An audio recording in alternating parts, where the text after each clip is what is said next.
that's something me and Giorgia are co-authoring. There, we are publishing a grimoire that has not been published yet, and it's a collection of galdrastafir magical staffs. Many of them have never been published before or seen before. And then, as a bonus material, there is this various Icelandic folk tales on magical staffs and symbols used by some magicians and so on. It's an interesting book, I must say.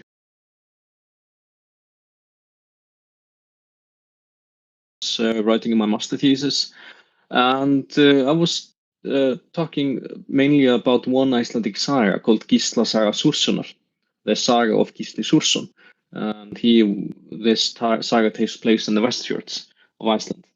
And there is this ritual that there are four men that want to strengthen their bonds by entering into they wanted to become blood brothers. And what they do is that they cut a turf of grass, and they raise that turf up and put a spear under it, and then they invoke blood from their arm and palms and let it leak into the soil under the turf arch, and then they mingle the blood and the soil together, and then they walk under the earth together, and it's some kind of symbolic rebirth.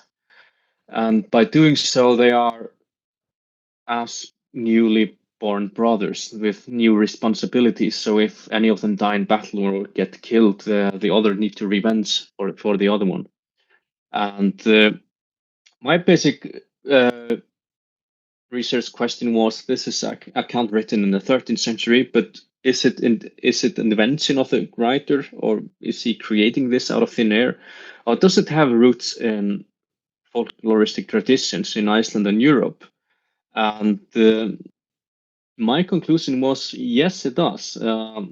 By walking under or going through the ground or being pulled through the ground was a common phenomenon in the Nordic countries and even Europe since a long time ago, and usually linked to some kind of symbolic rebirth through the Mother Earth, the ground.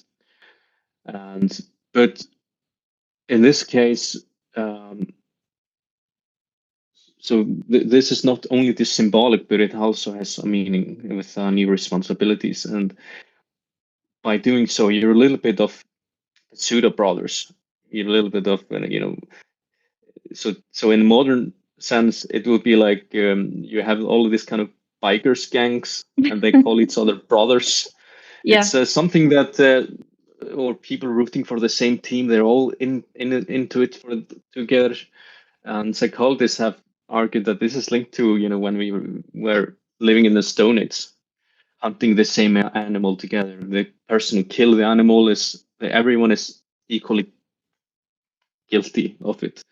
Yeah. It's a very primitive thing to create a pseudo bonds, pseudo brothers. And I think arguably that's what's happening as well.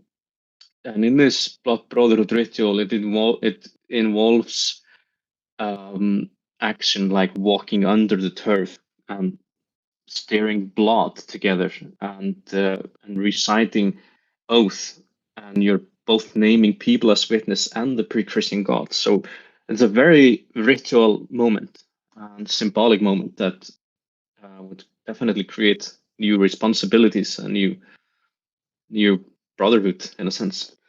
So yeah, that was what it was mostly about.